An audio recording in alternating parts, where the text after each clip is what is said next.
れがね、誰に投票しても同じや思ってこの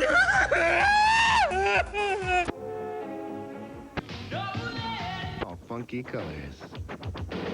Shapes that swing. It's impossible. And it is virtually. But this bloke thinks he's above the Australian law, that he's above common decency. And I tell you what, I say to Elon Musk that he is so out of touch.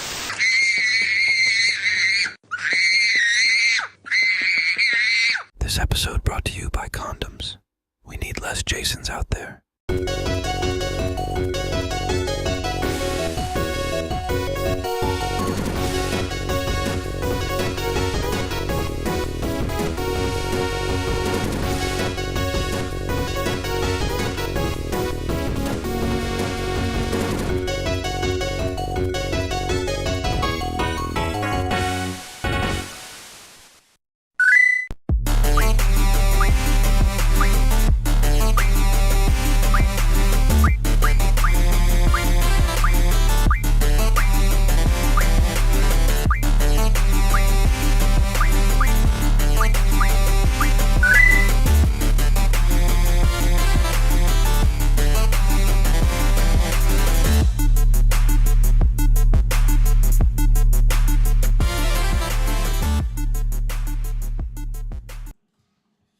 Did you like the so excited? Did you like the whispering guy in the mic being like talking about condoms, being like, we need less Jasons. Well, it's true. I mean, you know, listen, this is a PSA. Oh, look, it's Jesse. Look who it is. God. Look who showed up. Look who showed up. She's my little buddy. She's my champ. Little sport. Little sport. Ross, how's it going? Going good. Going good. It was a pretty good week. It's nice and chill for my weekend, so I'm happy about it. Yeah, no sudden onset sickness again. Thank God. I'm so sick of that. Jesse, you are the problem. That's true. But what is that joke? You can be part of the problem or part of the solution. No, I'm going to be the whole problem. Perfect. I'm the entirety of it. Oh no, the horror.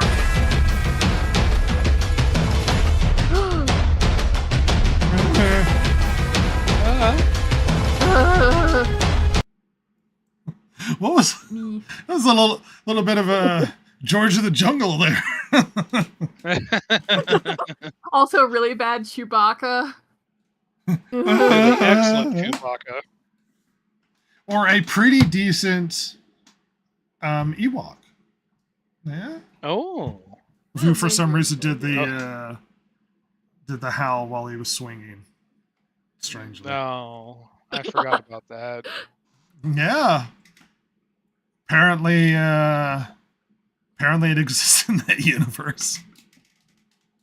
Hey, you know, they found the old tapes, as it were, you know?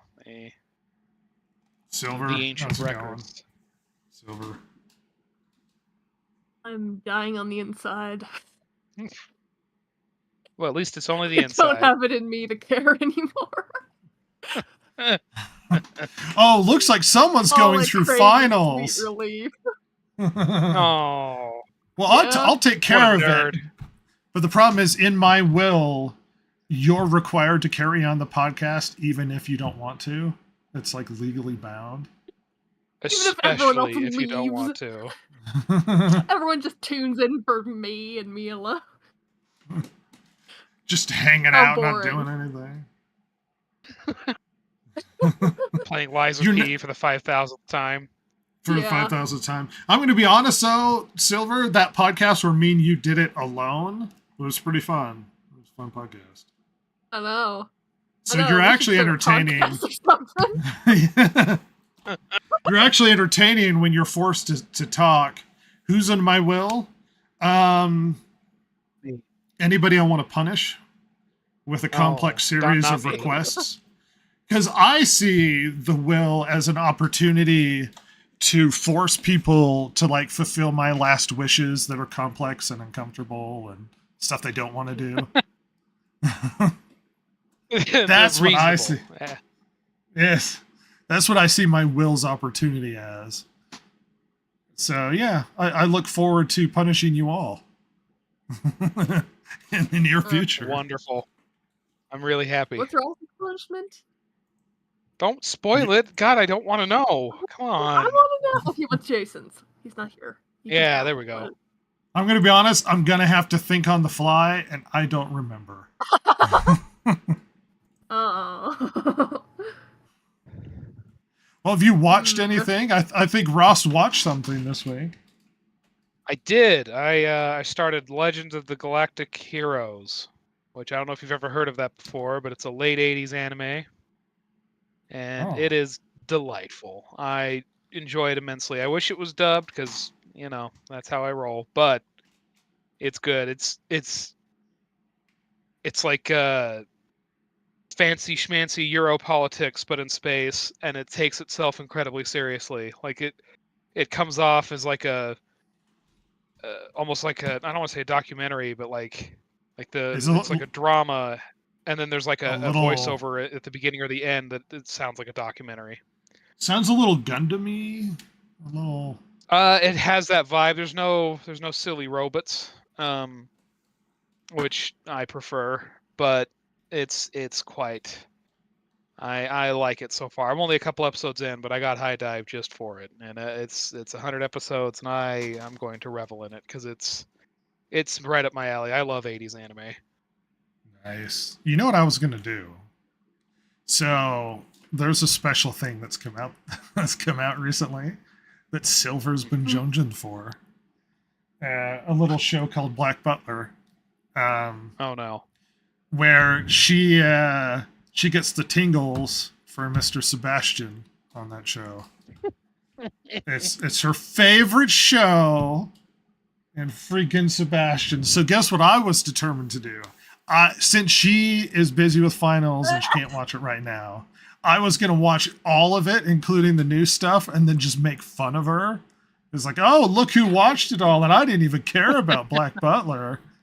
That was my intention. I didn't get through all the Black Butler though. But I did watch a bunch of it. So, I'm farther than I was would be before. shocked. Is there a lot How of it? far? I'm like halfway through season 1, something like that. So you've met the worst character, Yeah, Sebastian, yeah. I assume. Yeah. Oh, Mhm. oh.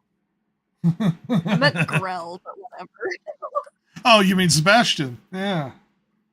Yeah. That Oh. pompous creepy redhead. douche.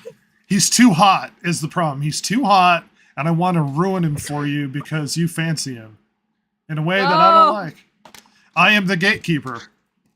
I find it disturbing. As your friend and relative, I find it my obligation to Uh-huh. ruin every future relationship you might have. Just take Perfectly it. reasonable. Wow. Perfectly reasonable. Wow. You date a guy, and I'm Good going to goal. scare him off with threats and gun violence. You just drive all the way here just to intimidate him. We are talking about Chance, and we're talking about degenerates. And it's Chance. Oh. Chance, who comes and goes at will. What are you this is right. graduating in, Silver? Oh.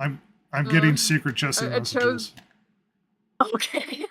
I chose the wrong option, but I'm sticking to my guns. It's human biology. Oh no!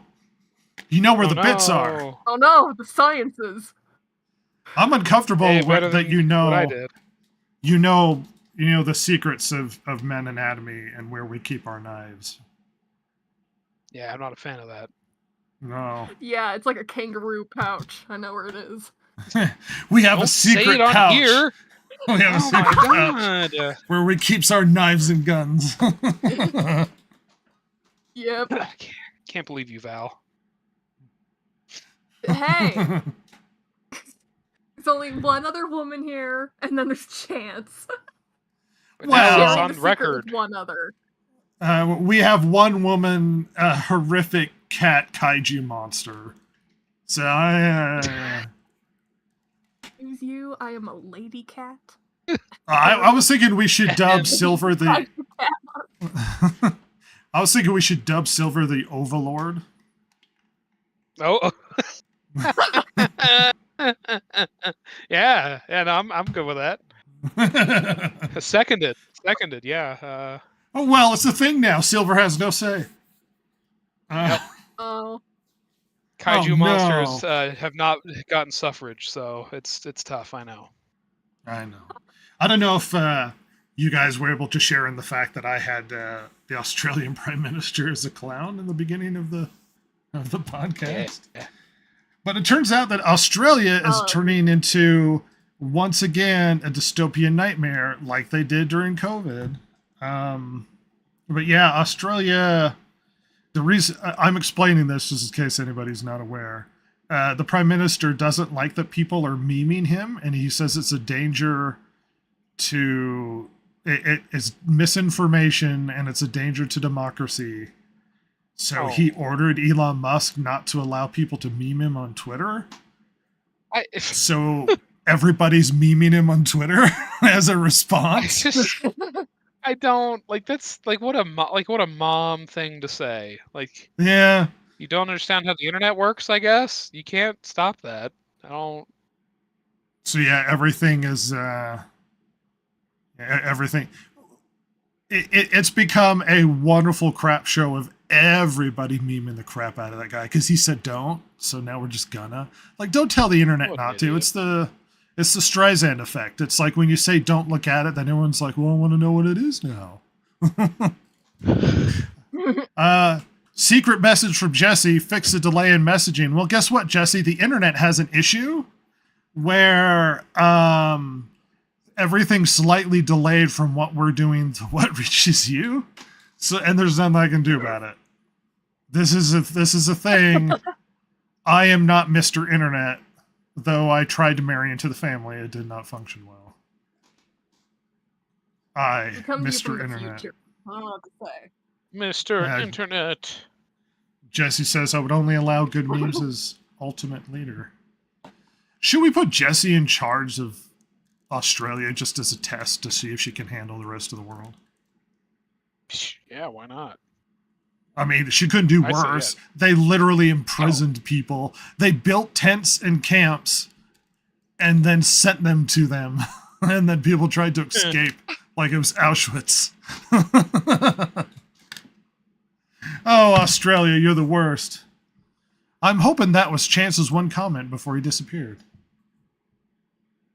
Because I love it when Chance shows up, drops a bomb, and then just bails.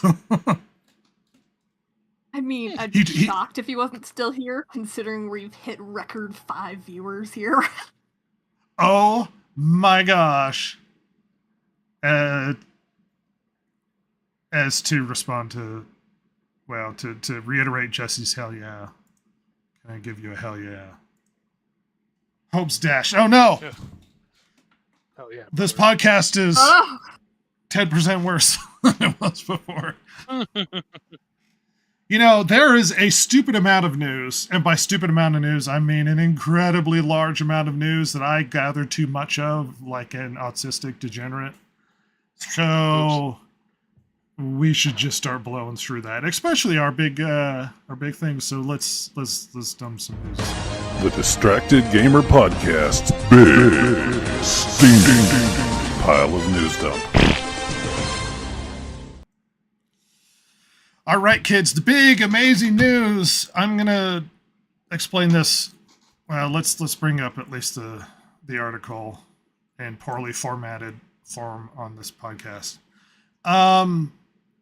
George Lucas is reportedly returning to Star Wars for a new live action series. Oh my goodness. oh Oh, my gosh. reportedly, I'm sure that's accurate. once again, Jesse is shit talking me behind the scenes. Former Star Wars assistant director and second unit director Roger Christian claims that George Lucas is returning to Star Wars and will be involved in the new live action series. Christian, who won the Academy Award for original Star Wars film, blah, blah, blah. I'm going to surmise this. So Mr. Christian appeared on Star Wars Theories podcast. Star Wars Theories is the largest Star Wars podcaster in the world, essentially. And they were talking about some stuff, and he goes, well, George is going to come back and do a live action series. And Star Wars series, like, what? Excuse me?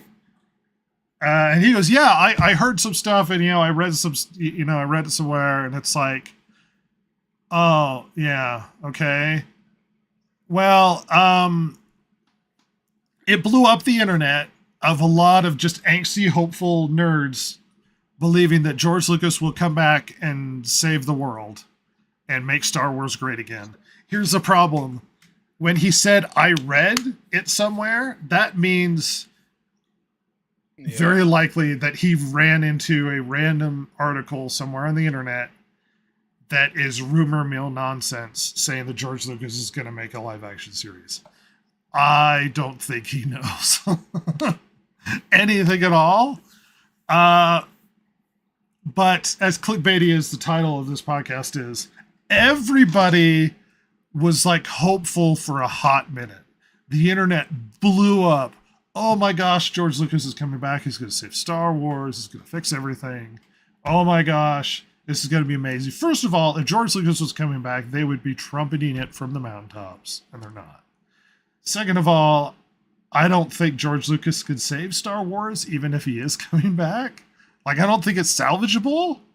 And thirdly, why would they give him a TV series of all things? Wouldn't they give him a trilogy or a movie?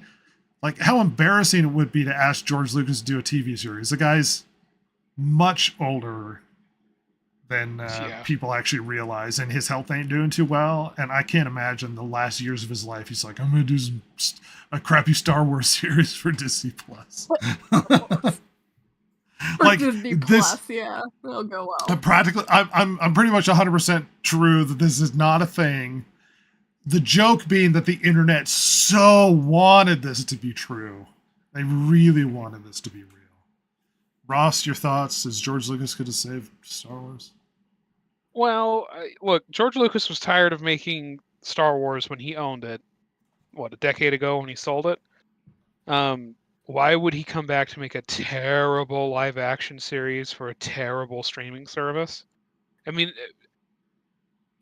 the only way I could see that even being remotely true is that if they had somehow were able to get actual TV time for a live action series, and that's just so they can have George Lucas's name on it. But other than that, this isn't happening. Come on, no way. This isn't happening. It's not real as much as you hope it would be. To read the chat, and I wouldn't hope it was real.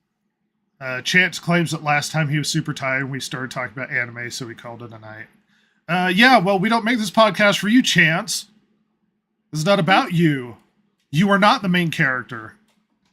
And Jesse says, What? who doesn't want to make that Disney money?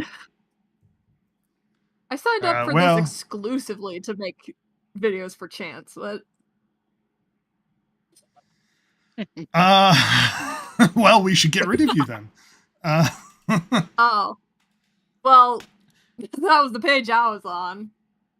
Well, Star Wars is a broken brand for the most part. Freaking Solo lost money, of all things. It did. It lost money. Jesse says, did y'all not like The Mandalorian? I liked season 1. Season 2 was less so. I didn't bother with season 3. I've only seen season 1. The person I was dating that had Disney Plus, I broke up with when season 2 came out, and so I haven't seen any more because I could really not care any less than I do. You didn't secretly keep access to Disney Plus and then keep using it without her consent? That would have been really funny, but it would have been an enormous dick move considering I broke up with her. So, no. If she Well, broke up with but- me, shit, I'd be keeping that password, son. But I see. You're was the trying guy to that keep was it problem. classy. I get it. Yeah. You're the one that broke up with her, and then you're secretly stealing her Disney. Okay, that would Yeah, that would have been funny, but incredibly really, awful. Seinfeld levels of funny, like just very George. But Very George no, I couldn't. Stealing cable or whatever. Do any of you really care about Star Wars? I don't think Star Wars has like Star Wars needs to like not do anything for 10 years. And They need to let it lie. Yeah. It's the brand's not really that good. They haven't made their money back on the money they gave George Lucas for Lucasfilm. Terrifying. That is like how do you mess that up that bad? But to be fair, they did pay him an inordinate amount of money, like outrageous amounts of money. It still blows me. I mean, what was it, $4 billion? Yeah. Which, I mean, look, it made him. I mean, Star Wars made George Lucas a very wealthy man. I'm not saying, but it made him a very wealthy man over the course of 30 years. George is the single biggest individual Disney stockholder. Which is also. I wonder if that was part of the. So does that? Yeah, I was gonna say, does that mean they paid part of that $4 billion in stock? I don't know. That's an incredible chunk of the company. Yeah, very large. I don't know. That's really strange, but I don't know. Star Wars is. I haven't really cared about Star Wars in a long time. I'll play the games when they come out if it looks good. Like I got Jedi Survivor sitting on my Xbox right now, but I don't. Whatever. It's here. I'll play it now and then. Silver about 1.8 in stock. Toasty coming with the facts. 1.8. Was that part of the 4 billion? So that was 1.8 of that 4 billion was in stock. Interesting. That makes him talking smack about Disney after they bought it really funny, by the way. What he said he sold his company to white slavers? You think that wasn't talking smack? It's like, buddy, you own part of those white slavers now. What are you doing? Shut up. You are a plantation owner. You are part owner. You're part of the northern mill owners that own part of my plantation, sir. Sitting on the porch sipping some ginger ale. Silver. Do you care about Star Wars? Mickey Mouse haircut. I'm going to force you to participate, lady. Oh, darn. Well, no, I really don't care about Star Wars. I mean, I wasn't into the originals that much anyway. Just wasn't my thing. But they weren't bad. But I can definitely tell the newer ones are just horrible. Anyone remember Boba Fett series? My gosh. Boba Fett was really bad. I forgot you have to watch everything. I forgot that Silver has to watch everything. Yeah, between both your parents. Yeah, so I don't know if I finished season 3, The Mandalorian. I don't think I did. I definitely saw season 2, at least part of season 3, and then I abandoned it and ran as far as I could. Ran as far as you could. And all of Boba Fett, my gosh. The old Boba Fett. They did him dirt nasty. They really did. Did not see Ahsoka, though. Did anybody? Goodness. I feel like everybody's avoided that one. I don't think anyone did. Yeah. Oh, I saw Obi-Wan, though. Oh, crap. I forgot about that. Oh, no. That's the one I forgot about. Uh-oh. Oh, no. That's actually the worst one, too. Like, legitimately. People had hopes that Obi-Wan was going to save Star Wars, that it was going to change everything. Oh, my God. They did. And it didn't. Is it true that Andor show was supposed to actually be the first Star Wars show, but they postponed it, and then Mandalorian was, and then it did so well, that's just what the tone they went with? I don't know. I don't know. I remember hearing that somewhere. It's really funny. That's true. Well, let's pretend it is, and then spread it like it's fact. Well, just like, I mean, look, George Lucas is coming back to Star Wars, and Andor was supposed to be the first show. So there we go. So we have a new topic that may or may not last a hot minute. All right, everybody. The Hollywood Reporter came out with a hot take. Let's find out. Hollywood forfeits up to $30 billion a year because of racial inequality. Over 3 reports, McKinsey has tallied up the entertainment industry's opportunity cost of continuing to diminish Black, Latino, Asian, Pacific Islander colleagues and audiences. I wouldn't say they're being diminished. That's not what I would conclude that's going on in Hollywood right now. Who would pass up $30 billion? Hollywood's top decision makers and gatekeepers, apparently. Beginning in 2021, the consulting firm McKinsey has published a series of reports exploring the entertainment industry's representation and inclusion of historically excluded people. Along the way, analysts totaled up the potential financial revenue that Hollywood would stand to gain if adopting more culturally inclusive business solutions. $10 billion a year from closing the Black inequity gap, an eye-popping $12 billion to $18 billion from properly valuing Latino professionals and consumers.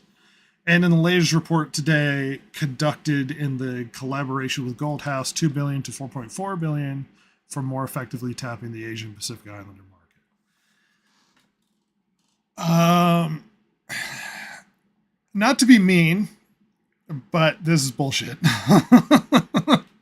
I'm curious. Like, first of all, well, correct, exactly. It's almost as if somebody sat there and said, hey, I'm going to add up all of the Latino people in America and then conclude that they're all going to go see a movie that has Latino people in it. And you're missing out on all of that revenue. How do I put this nicely?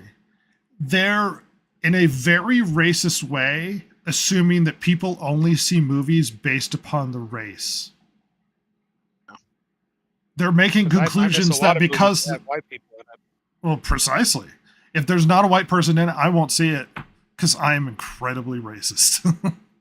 and it's like, how do you come up with this number? Are you assuming that every Black person in the country is going to go see the movie as long as there is one Black person representative? Or if every Asian person is going to go see a movie because there is an Asian in it or isn't an Asian in it? And the problem is, they're making this argument in such an incredibly racist way. Look, if you're trying to, let's say, put more Japanese representation in a film, what doesn't matter is the race of the Japanese person. What does matter to Japanese people is perhaps their culture or their sensibilities or the types of things that they like, which means to appropriately sort of garner a Japanese demographic, you would have to make the movies more conservative, perhaps more masculine, make the girls weird and giggly and feminine. Like, that's how you would be trying to capture that audience, not in a weirdly, incredibly racist argument, say, if we put a Japanese person in it, they will flock to the theaters. Everybody will show up because of inclusivity. Wasn't that kind of proven out by Last Samurai with Tom Cruise? Wasn't that movie incredibly popular in Japan? It was incredibly popular. Hey, guess what wasn't popular in America? Blue Beetle. Yeah. That was all Latino, all over the place constantly. Everything was taco this and Latino that. And that movie lost money. Embarrassingly pandering. Well, it was not only embarrassingly pandering, but it was embarrassingly pandering specifically to like Mexican culture in America. Because there was a lot of like, oh, living in America is a Latino, living in America. It literally meant nothing to anyone in South America who didn't go see it. It meant nothing to everybody else because it was specifically pandering to what is essentially Latino culture in this country that are perhaps immigrants. That's what was so weird about the movie. If pandering to one race or another makes it more financially viable a decision that you're missing out on perhaps $30 billion, then maybe Blue Beetle would have done better. maybe when you race swap characters, it would mean so much to that individual person, because everybody's incredibly racist when they go to the theaters. They can't relate to characters unless the character has the same race that they do, despite the fact that I do have the capacity to empathize with people that not only aren't my race, but are also not my gender. Because I can relate with women because we're humans and we're not actually alien species from other planets. That I just can't fathom or have the capacity to understand the other person in some respect. I'm ranting too much. Red. Why don't you guys? What's that? Well, what's one of the movies you and I went and saw in theaters this year, and it was one of our favorites. Godzilla -1. Yeah. Literally, very is there a Japanese. Caucasoid in that movie? I don't think there is. There is not. And I love that movie. That movie is incredibly Japanese, and it's great. It's really good. I don't know. I would have considered it the best movie the last year for me, Godzilla -1. And it specifically talks about Japanese culture. I'm going to see if we're not missing out. Let's see. Chance says Obi-Wan was okay, better than the last 3 films at least. The only thing being dismissed are quality storytelling and fan interest. I would agree. Toasty says, I mean, if it's from McKinsey, if they created a situation of financial deficit, they've justified being hired to remedy it. I mean, I would have to go over the numbers. I still don't buy it. And I think it is an odd argument to say that you're missing out on money. Jason is apparently the robot that we keep hearing because he's come out of nowhere. Oh, good lord. I thought that was Silver. I'm going to be honest. I thought that was Silver. No. Jason's having a hell of a time.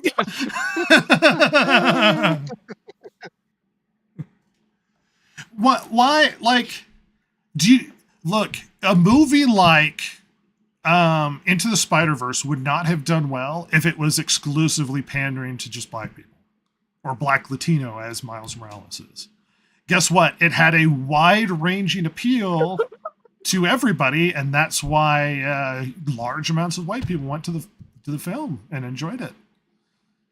Black Panther did amazingly well. If it was only black people that saw Black Panther would not have done, I think it was like $1 billion. Like, it's... Yeah. I find the idea that inclusivity is meaning that you're losing opportunities and money absurdly racist. Like in an incredible way, because they're assuming that people don't give a shit about characters unless they can see those race. Guess what show I watched recently that's really good, except for the final episode? Shogun. It's really good. I would recommend it. It's pretty much 100% Japanese with like maybe 1 or 2 white guys in it. And it's historically accurate. It's really good. And guess what? I've seen some Indian movies that are great, and there are no white people in those. And guess what? I had the ability to understand and relate to Indian characters that, aren't white because they're humans, and I understand human beings. Silver, I don't know. anything to... You're saying you don't understand me, huh? I don't understand you. That's why we need more I cannot Silver. relate to kaiju monsters. It's true. Oh. No, I can't relate. We honestly should kill every last one of you. Yep. You're a problem. Cat kaijus, no welcome. You're not welcome Well, here. Well, it's we don't not. want to beat a dead horse, but there was this big article to come out recently. Yes, it is good to know. The one thing I will say is, you know what? If Hollywood wants to spend money chasing after this, that's their prerogative. People will get Yeah. hired and get paid, and I think that's great for them, especially people beneath the line, as it were. Good. Uh-huh. I'm happy for them. They are the ones that always, everyone. You always see the actors that get out of work, right? Like you hear from them, but the ones I feel bad for are the people below the line, the people that actually make movies happen, and so good. I hope more movies get made with all this representation they want to chase, and people get paid for it, and that's great. But will it work for them?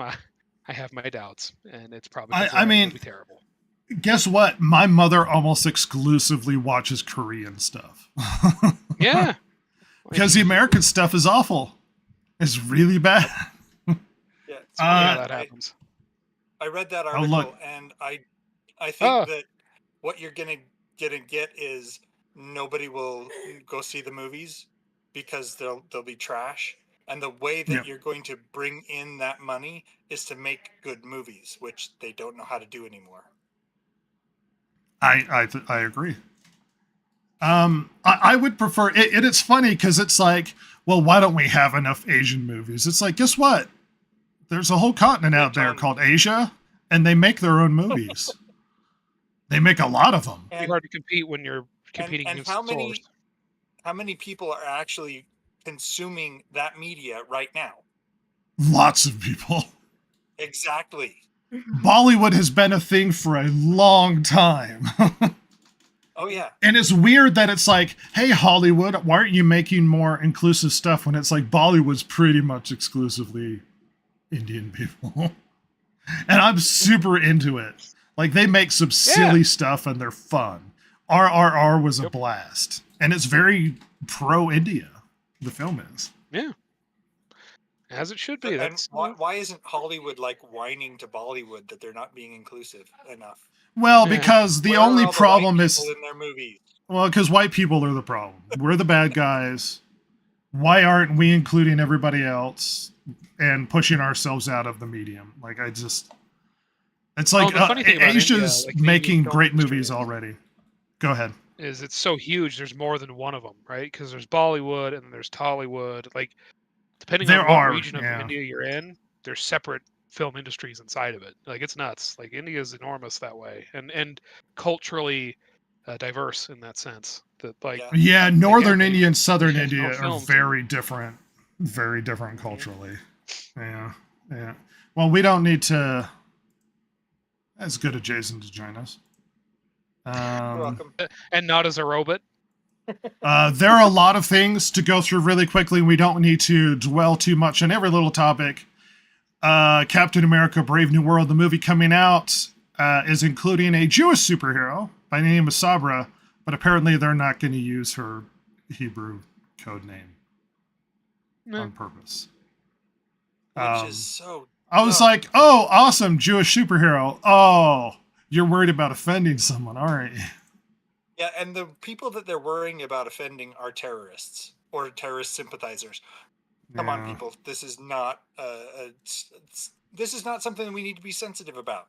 I have a question though. Isn't Sabra just the name of a hummus company? I think I'm going to be honest, Ruth Ross, Saroff I don't entirely know. more Jewish to the random American person than Sabra. Yeah, But maybe I'm it's gonna, just me. I'm going to be honest. I don't know. I'm not tapped into the hummus industry. Jesse shares a toilet, Being kind of which is great. Go ahead, Jason. the article said something about it being kind of a generic term. It sounded like it was just something. Well, that's fine. I just look. There might not be intent behind it, but immediately I go, oh, there you totally know, is. tension going on in the world. I'm suspicious. Exactly. I'm suspicious. Ross's favorite story of the week, something we're going to get into very quickly. So somebody found on North Korean computer server Oh, this. production artwork for the show Invincible, as well as a South Korean anime called Ianu Child of Wonder. Sort of production artwork.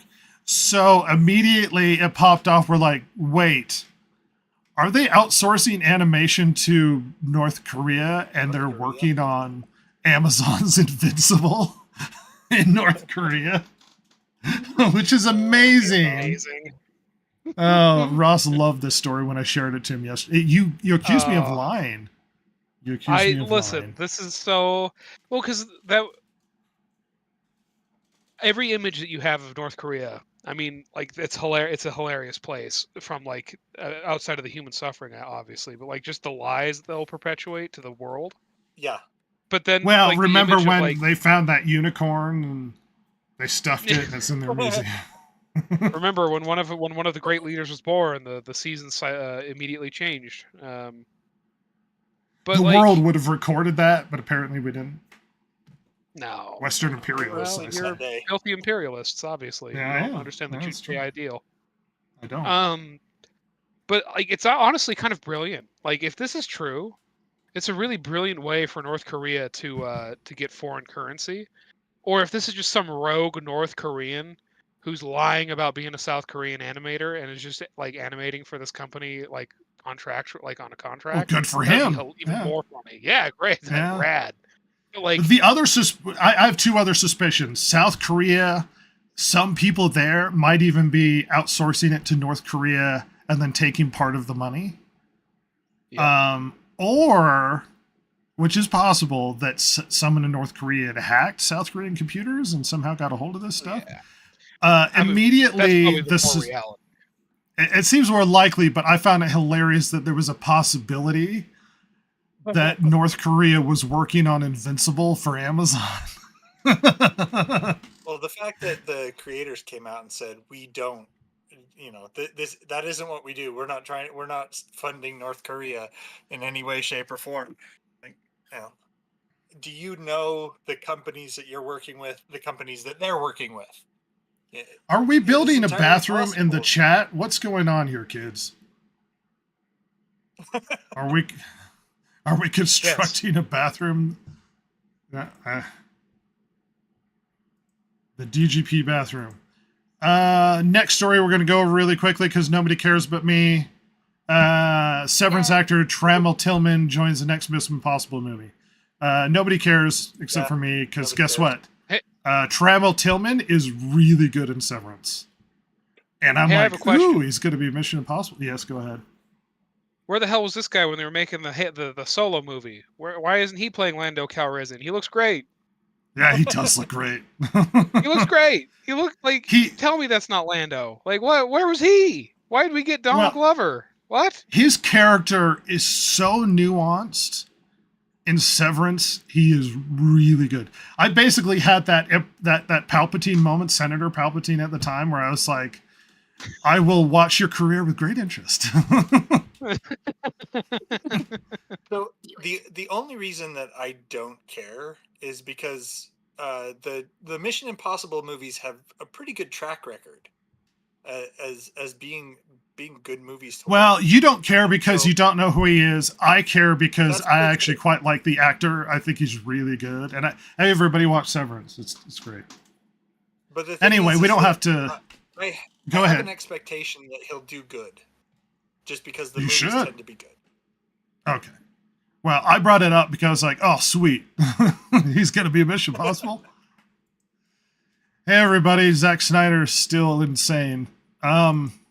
Yes, he is. Follower remarks about Batman. Zack Snyder doubles down on Superman killing Zod and Man of Steel. If Superman can't handle that position, then he's fake. Oh my Zack God. Snyder. Zack Snyder. I've lost all respect for the man. He's a psycho. He started by lending subjective credence to the genocidal Zod to a fault. Zod's not wrong from his point of view, but also there's no real room for him. Just wait. He's genocidal, but he ain't wrong. There's no room for real humans, or for humans in this scenario that Zod's presenting, and he's not going to stop. He wasn't going to negotiate an outcome, so it was either Zod or us. That's pretty much the game. There was no middle ground. He would fight until either you kill me or I kill you. That's the game. Here's the problem with Zack Snyder. He takes stuff and then he wants to play with it. He doesn't honor the source material. It's not that I believe that Superman can't kill, that there wouldn't be a scenario that Superman could justify killing. What I have a problem with is the scenario he gave us, the justification, and the fact that they gave us a depressed, emo, unhappy Superman, which tells me that you don't understand the character at all, Mr. Zack Snyder, who claims that, was it that stupid Netflix Dark Moon or whatever it is did more than Barbie. Rogue It didn't. Moon. Rogue Moon. Rogue One. Rebel Moon. Rogue One Moon. Rebel Batman versus Superman. Hey, do you want an update on the Rebel Moon end cap Rebel at the Moon, that's Walmart what it I was. go to? Oh, do. Still there. Still on sale. Nothing sold. So Yeah, no one's things are buying going it. really well for the Rebel Moon verse. Oh, all right. Ross keeps us up to date with what's going on because there's a Rebel Moon end cap and nobody purchases anything from it. Going really well. Story really quick. The Russo brothers provide an update on Gray Man 2. It's apparently coming. Gray Man 1 sucked balls. So, Hey, moving on. what's Gray Man? Did I miss that? What was this? A movie that was made? It's a What is Netflix this? movie. Oh, Netflix movie. oh, it's Yeah. a Netflix. That's why. All right. Well, Yeah, there it you has go. Chris Evans. Okay, so the thing about the Netflix Don't thing, defend it was this film. No, I don't want to defend it. The article definitely made it sound like the movie was amazing, and it's like it's about time they got around to this Gray Man 2 thing. It's like, really, it was amazing. I've never heard of this film, and I have Netflix. It didn't even pop up on my Netflix feed and say, "Hey, you might want to check out this new thing that we got." It's like, oh, well, okay. It's a CGI crap fest. Actually, it's really bad. Silver's probably saw it. Did you see Gray Man, Silver? Because she sees I everything as bad. haven't, Oh, but I okay. recall my father talking. Yeah, I love your dad. I just love him. He's so positive. He wants to love every film, even if it's terrible. Jesse says Bless 44 unnamed civilians obliterated by the World Engine during General Druzod's Kryptonian invasion. Thank you. Only 44. That's it. Yeah, with Seemed like there would have the been a lot more. with the 12 9/11s, I kept thinking it was going to be in the thousands. Chant says I really wanted a Zack Snyder take on Thomas Wayne Batman. Batman kills without hesitation. See, Zack Snyder might do good with Thomas Wayne, but the problem is he would want to mix it up and make it so Thomas Wayne doesn't kill people for some reason. And Thomas Wayne uses a gun and super does shoot people. He goes on to say, I'm getting my hopes up for the new Supes. It's supposed to be a more hopeful take on that character. Well, you're naive, What it always Chance. should have been. You're a naive little kid. I have zero hope for anything coming out. No. Sweet Summer Child. I don't want Zack Snyder to do Thomas Wayne just because that's too close to the actual inspiration, and that is The Shadow, and The Shadow deserves a smarter filmmaker. He does deserve a smarter filmmaker. What, you don't like the apparent alleged murderer taking the place of The Shadow? In The Shadow Well, movie? I mean, at least he knows what it feels like, I guess. Mr. Alec Baldwin. Also, Gandalf was in that film. Yeah. Oh my And god, also, he was, wasn't he? he was the scientist building the contraption that was going to kill everybody. Bomb, yeah. And also, the Frankenstein from I, Frankenstein. Or, Okay, I recognize that it's not a very good film, but I did have fun or watching the it. dad and Everybody Loves Raymond, if you will. Yeah, he's Everybody, another bounding into comic story. Marvel star Anthony Mackie says Captain America's Brave New World will serve as a clear reset for the MCU. It is a new storyline with new characters with new beliefs. yeah, that's Oh. the same old. Yeah, I garbage. don't. See about No. that. Yeah, it's not gonna be good, and it's not gonna reset anything. Nah. I The one like thing- Anthony Mackie, and I want his character to do well, but given the track record we had with Falcon and the Winter Soldier was a steaming pile of horse crap, I don't expect this movie to do better. So The one line in that article that got me was when he said something about they defeated evil already. So what are they going to do now? It's like, what? You didn't defeat evil. They're still evil. You can't give me. We're completely done with evil in the MCU. we've got a lot of stuff to go through, and also in the secret back channel, I am getting word that Jason's audio is terrible. No, sorry. 15 lashes.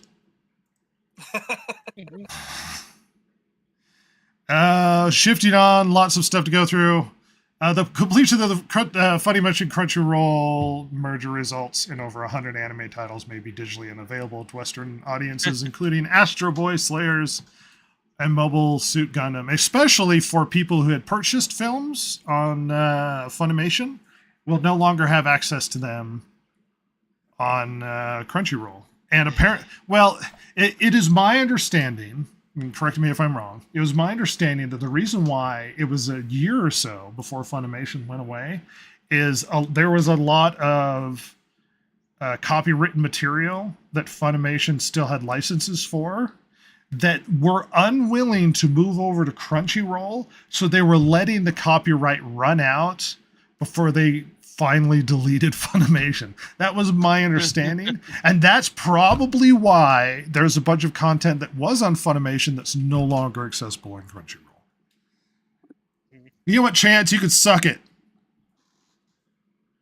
Suck it, Chant. We're talking about the streaming service. I'm sick of you, kid.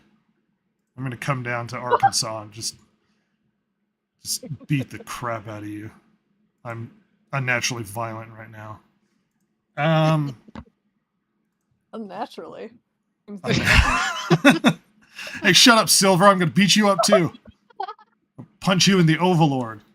Naruto and Bleach Anime Studio president rejects the idea that anime should conform to Western standards.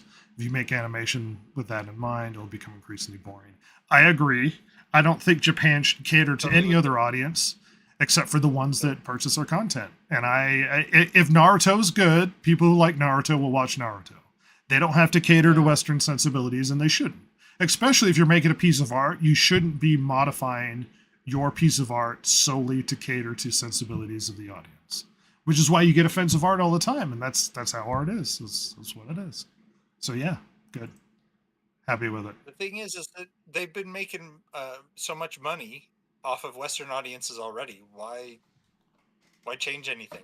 Exactly. Like they already just doing like what it. they've been doing. They've already gotten huge off of that. So why change? Same with manga. Well, they already Like, enjoy the content. Chant says, "Lee me able to walk, but incapacitated enough to retire and claim disability." No, I'm going to put your hands on your feet and feet on your hands. You'll still be able to do things. Just really awkwardly and a little disturbingly. Awkwardly and disturbingly. Article really quickly, and this one's for Ross, even though it's formatted where you can't see the title. Aeodian Chronicle 100 Heroes Review this weekend and sequel we never got, but always deserved. Apparently it's really good, Ross.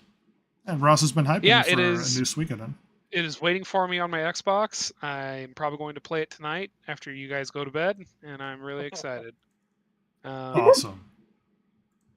It looks really good. I'm really excited. I think Suikoden was one of Konami's best properties that they kind of let die out. Shockingly, what a shock. Yeah, you're a Suikoden stan. I'm happy that other people feel excited for this kind of game too. Like I apparently it was like the third most funded video game project on, was it Kickstarter or one of them, and that's awesome. Good for them. Kickstarter.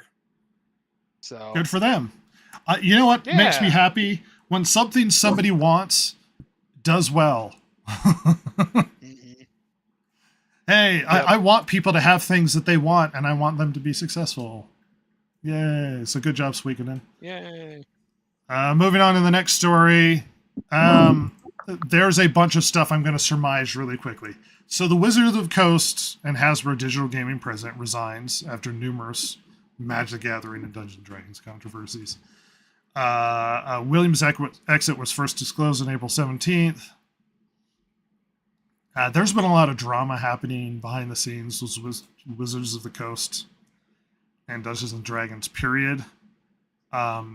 Here's our race-swapped Aragorn for the card game. So he resigns. Apparently, Q1 looks really bad for Wizards of the Coast.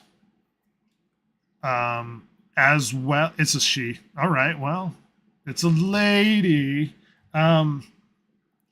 And also, I think they're dropping Power Rangers. Or outsourcing it or something. Yeah. So Wizard of the Coast is not doing well. And it doesn't help that they keep weighing in on political topics. Hey, the standard message of this podcast, as has been over and over again, is you lessen your audience by getting political. So perhaps just sell product in equal money. Like, why are you weighing... I know it's a controversial topic that you don't have to... Everybody has to have a political stance on every issue, but it's like, no, you don't. And it looks like Hasbro's been paying for it. So yeah, you all can suck it. When you make bad products, you deserve to eat it. And stuff isn't looking good for Hasbro. Hasbro, I know, ate it financially with the sequel trilogy because the sequel trilogy didn't sell toys. Yeah, they banked big because at least the prequel trilogy sold toys in big numbers, baby. Oh yeah, they went hard on the toy sales for the sequel trilogy, and the sequel trilogy did not move numbers. Sorry, Jason, what were you saying? Nobody liked it. It's true. Nobody liked it. Even if somebody liked it in the chat, you didn't like it. Hey, guess what, Silver? Keanu Reeves is Shadow in Sonic 3. Oh! Oh, snap! I hope he has a gun. I know, in the motorcycle. Please. In a motorcycle. Oh my god. Me and Silver are Sonic the Hedgehog stands. We're super hot on Sonic. Shut up, Ross. Stop giggling in the background. Okay. We may or may not have broken into Sonic the Hedgehog songs on occasion in the background when no one's watching. Oh, when we're all watching. Yeah, well, so Quentin Tarantino famously said he was going to make 10 films. And he was just going to retire after his 10th film. And everyone's like, no, keep making movies. I'm actually mixed on my opinion on Quentin Tarantino. I probably dislike more of his films than I like, but some of them I quite like. But his 10th film was supposed to be called The Movie Critic, and apparently the rumor was that Brad Pitt was going to be in it, as well as Tom Cruise, and it was to be this big thing. They were supposed to shoot a scene this year and get into filming next year, and apparently the movie's been canceled. The premise sounded really dumb. Yeah, it does. But the belief is that apparently he kept coming up with newer and newer ideas and stuff, and he ended up just throwing it all away, and because it was turning into a new movie. So if that's the case, then people who are hype on Quentin Tarantino, it's not that he's not making a 10th movie, he's just not going to make that one because he decided he didn't want to. That's an incredibly artsy-fartsy reason for not making It's a very artsy-fartsy reason. And by the way, one only somebody with Tarantino, like a Tarantino level on up director can make. Yeah. That's true. Yeah. Like, that's like He's anyone got the beneath that. reputation now. Yeah, anyone beneath that. It's like, no, you said you would. You're finishing it or we will. And yeah. Next article. This is, in general, a discussion. So there's been a lot of talk about the hypocrisy in gaming media when it comes to Hades, as compared to, gosh, what's that booby game that just came out? Was it the Stellar one? Stellar Blade. Yeah. So there's been a lot of people upset about Stellar Blade and how they sexualize the main character. Now, I happen to be a prude, but the game sells to young men for the reason it sells to young men is because there's a sexy character in the game. So there was a lot of shit flying about how it's sexualizing women and it's inappropriate and it's sending the wrong message and blah, blah, blah. And trying to gatekeep the game and say you shouldn't be buying it. But the weird hypocrisy is there's a practically nude sexualized character in Aphrodite in Hades 2, and apparently they love that game. So as far as I could tell, it seems to be that as long as you align with me politically, ideologically speaking, that Hades sexualizing women is fine, but Stellar Blade sexualizing women is not fine. Everybody stop weighing in at the same time. There's Well- always going to be a hypocrisy when it comes to this particular topic.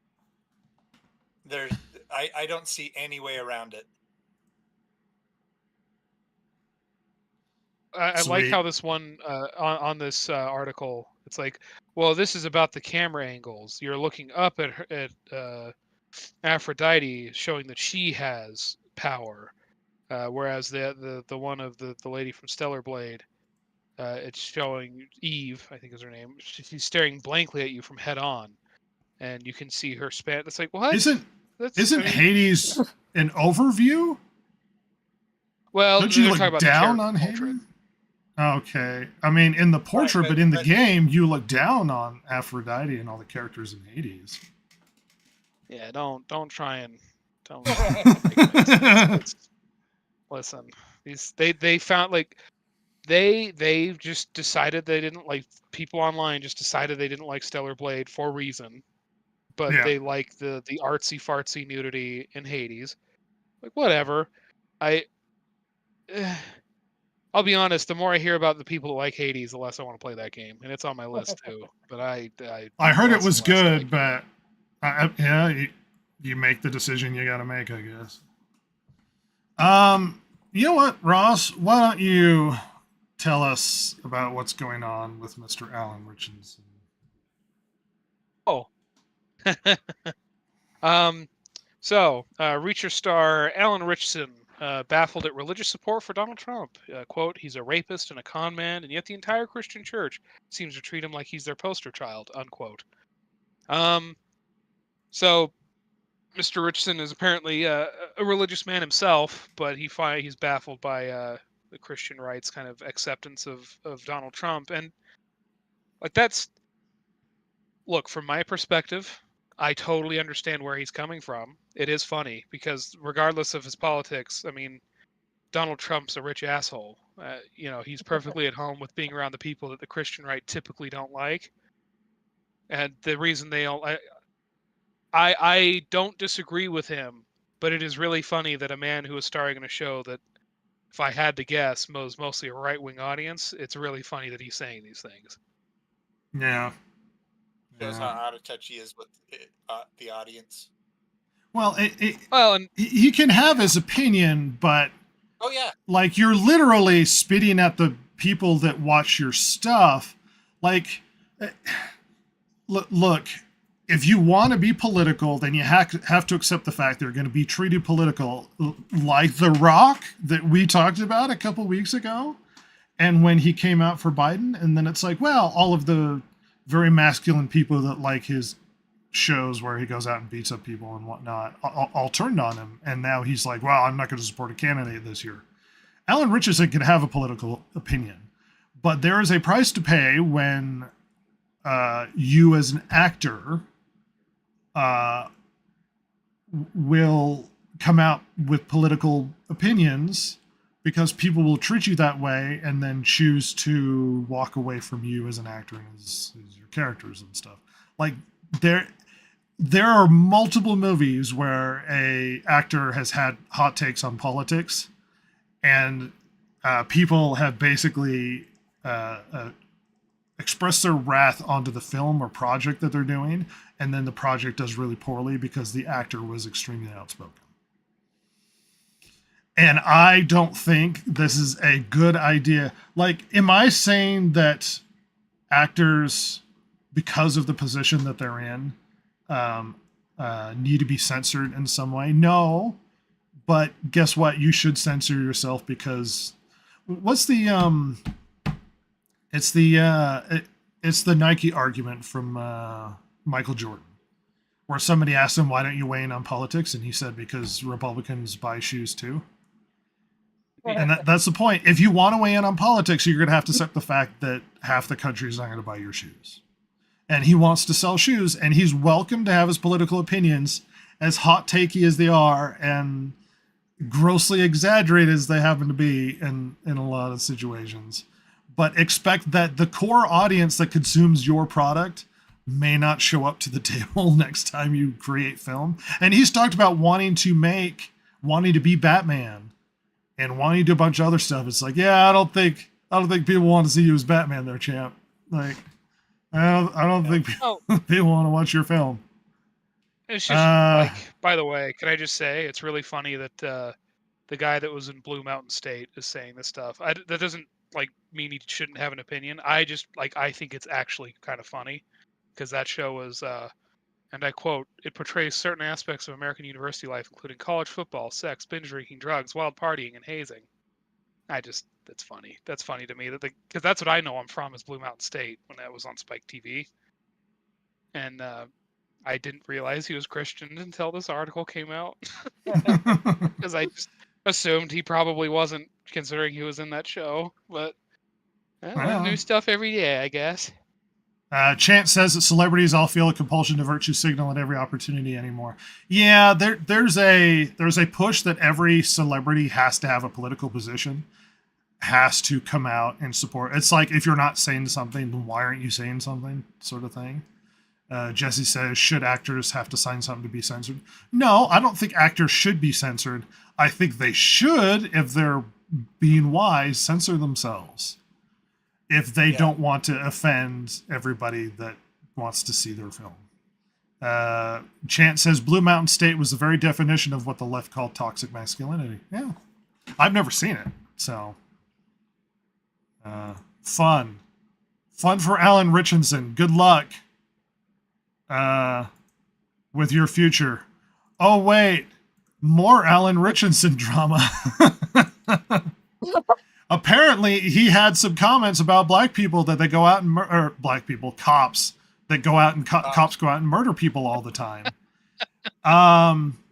Go back to your pampered life and let the heroes handle this. So you want vigilantism? I don't. So apparently it so offended the police that the police, the Fraternal Order of Police, rebuked him. Yep. And are really unhappy about his comment. Yeah, even though when in Reacher season 1 and 2, Reacher, he basically unilaterally and illegally just murders people, like without trial, without cause. He just goes out. Yeah, he flat out just kills people in that show. But all right, Reacher. Keep it up, Alan Richardson. You're just losing all your audience, I guess. Good job, champ. Again, really funny that he has these opinions when he's playing a military cop on TV now. Like, that's really, really funny to me. It's like, buddy, who's your audience? Like, what are you doing? Also, don't you feel a little bit hypocritical? Well, who's your PR guy? Why would he feel hypocritical? There's nothing to be feel hypocritical about right here. Oh well. All right. And action heroes are exempt from, the normal laws of society that say that we shouldn't kill people unless their name's Batman, and then they're fascist vigilantes. Yep. Or Superman, where Zod was justified in his attempt to genocide, I guess. He was justified in his own mind. Don't you understand? Yeah, like, that means it's interesting that he killed him. Oh. Zodicide, bad. Grand Theft Auto publisher Take-Two announced a brutal cost reduction plan, cuts over 500 employees. Did not Take-Two taken Grand Theft Auto 5 taken billions of dollars? And they're cutting $8.5 billion, I believe, was the last number I heard. $8.5 billion. Yeah. And they canceled several projects in development. Go ahead, Ross. Take-Two isn't getting all that money, but as they are the publisher, I would imagine they're getting a sizable chunk of them billions. But yeah, no, I'm sure somebody needed a yacht, and those idiots can go away now. Also, the publisher for Borderlands. Employees, a yacht. Oh, yeah. That exchange sounds about right. Well, in seeking to balance their budgets, I don't know what's going on behind the scenes with their budget. But with the amount of money they took in with 2 large IPs, someone's really bad at managing the books, is my guess. Because if you can't take in huge amount, what is essentially the largest grossing game with GTA 5, if you can't handle, if you have to start firing people because your books aren't balanced, it's like the gaming industry should be firing people. Well, they are, but every studio should be closing down constantly. If a studio like Take-Two can't stay open, or can't keep 500 people with Grand Theft Auto 5 as a game, I don't know. Good Lord. It's like not even. I mean, it's not even just Grand Theft. Like they have NBA 2K, which is one of the most popular games ever, right? I mean, Yeah. Borderlands, Red Dead Redemption, WWE 2K. Like there's a. And granted, every publisher, I think,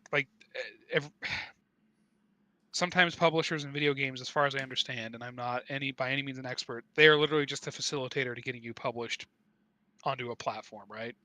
Right. And other times they are also putting money into your project to make sure it gets finished. So maybe they backed some wrong ponies here and there, and now it's hurt them that bad. But sweet Lord, that's really bad that they have some of the most popular and successful games ever, and they have to cut down 500 employees. Holy crap!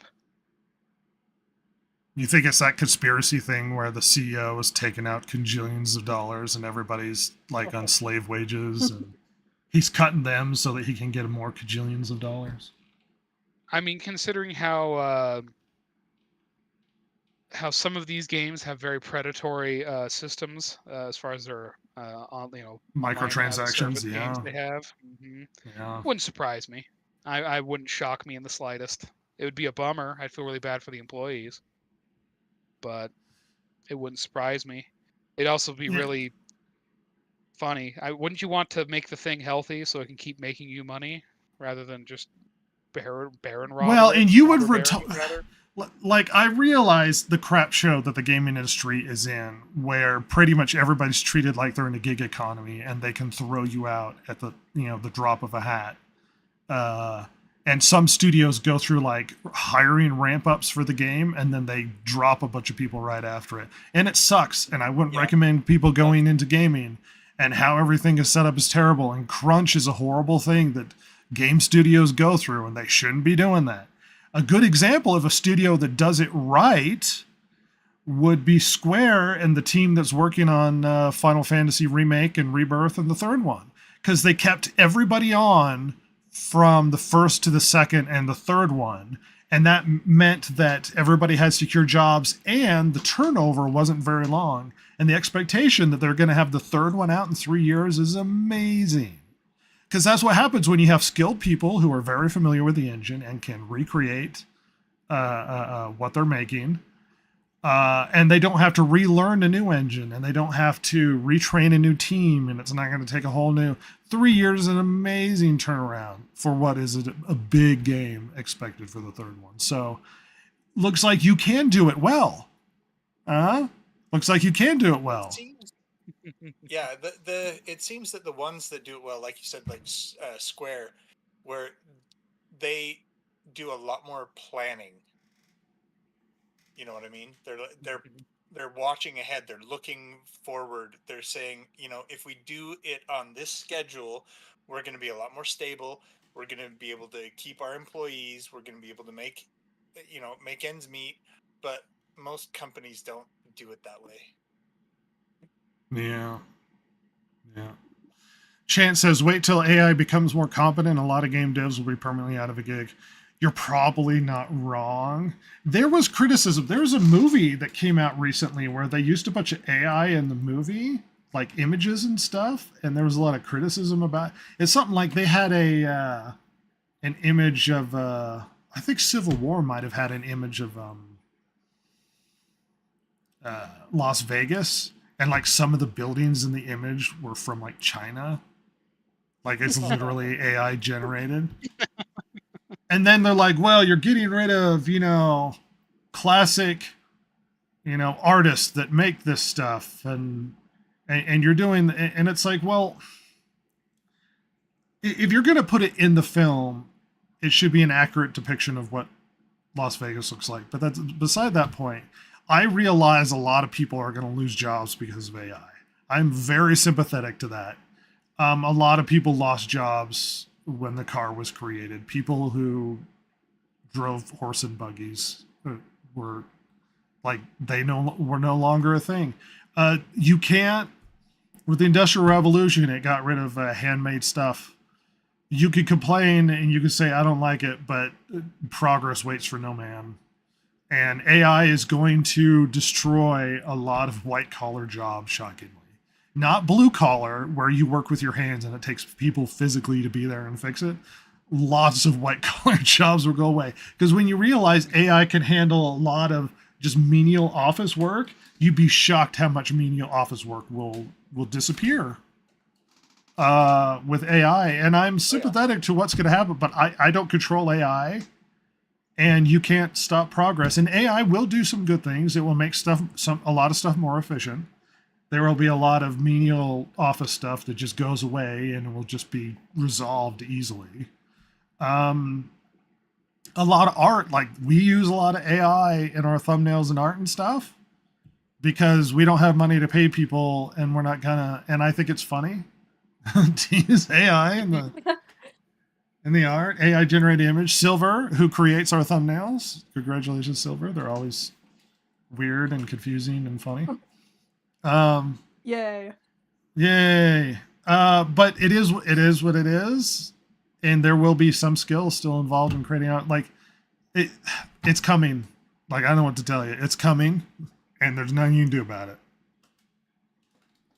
Anyway. Rob Schneider. Rob Schneider in. Rob Schneider talks about the mainstream media and says that Hollywood can't continue to ignore half the population. I don't think he's wrong. No. The woke virus has infected most, if not all, types of media. And I can't stop doing the Rob Schneider voice.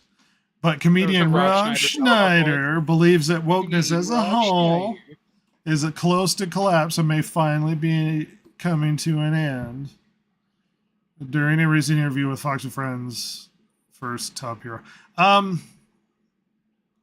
hope the ham-fisted political inserting to everything that we do, the quote-unquote woke, where identity and politics and DI and posturing and race baiting, all of that should go away and they should just make good stuff.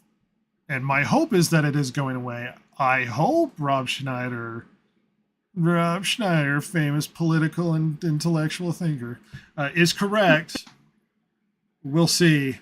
I don't know why this was a story. I think it was because Rob Schneider was doing the story. Because of Rob Schneider. Yeah. Rob Schneider. Rob Schneider has political opinions on what's going on. Rob Schneider. Rob Is everybody Schneider psyched? in another Adam Sandler film. Another piece of crap Adam Sandler film that no one's gonna like. Adam except Sandler's for a cool guy who hires his friends. except for Silver's dad and Godzilla brother, who are super into Hubie Halloween. Oh. What a flippin' awful film Hubie Halloween is. Can I just say? Me. Silver? It's Great. not good. It's not. No, it's not a good movie. I don't even remember it coming out, but you know. Yeah, you should. It's on the It's Netflix. just hilarious hell. I have to watch it every year.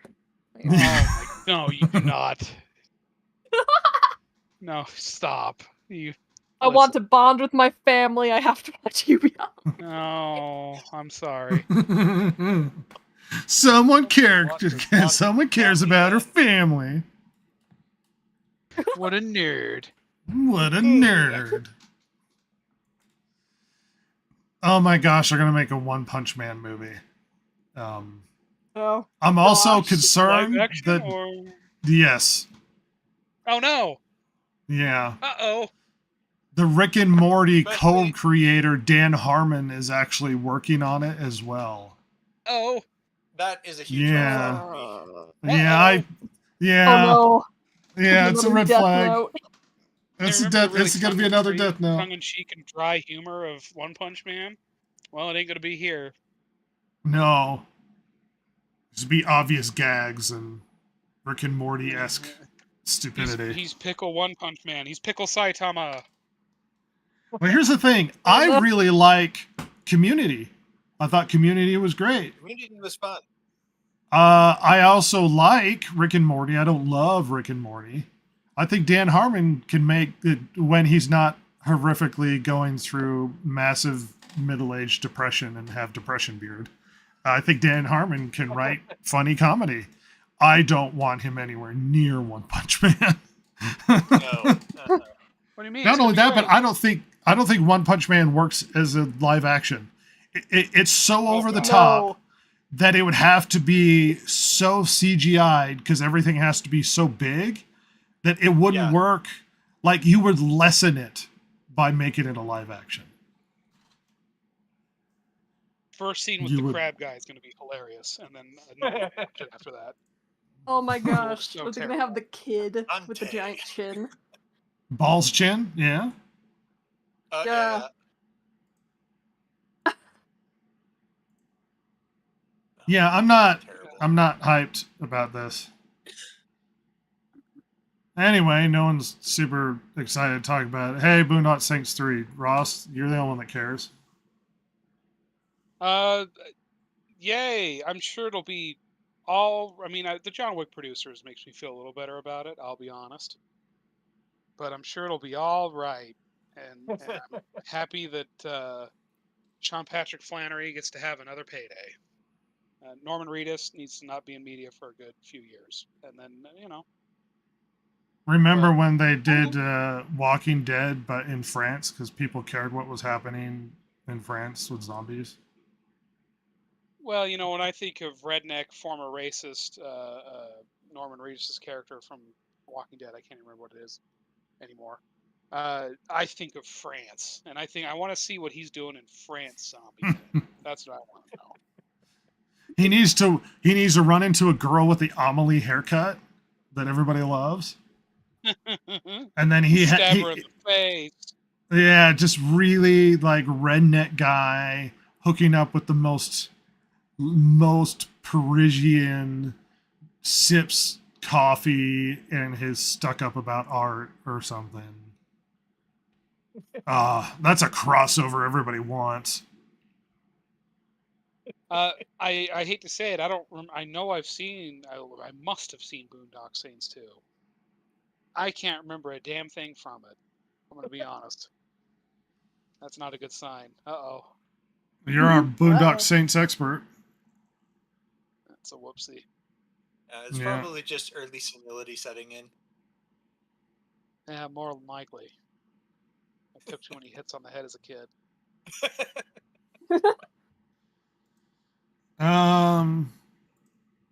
Silver might care about the anime news. Fans are outraged by the anime studio MAPPA decision to cancel Yuri on Ice the movie. After 7 years of No. delays.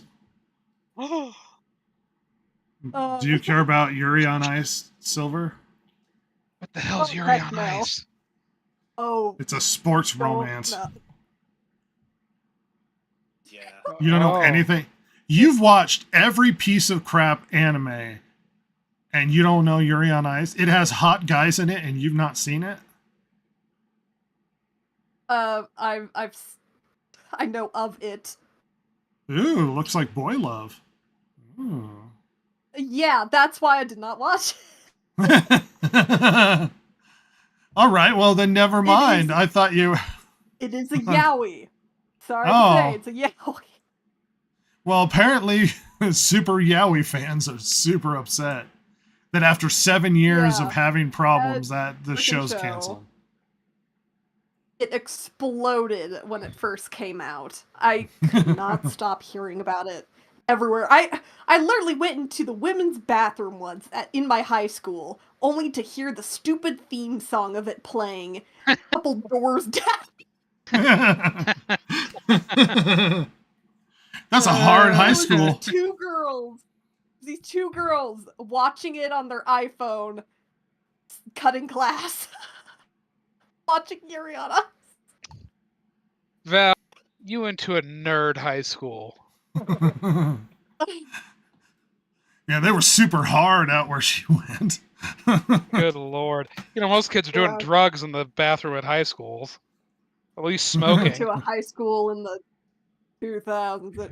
Your nerd ass kids are watching yaoi anime in the bathroom stall.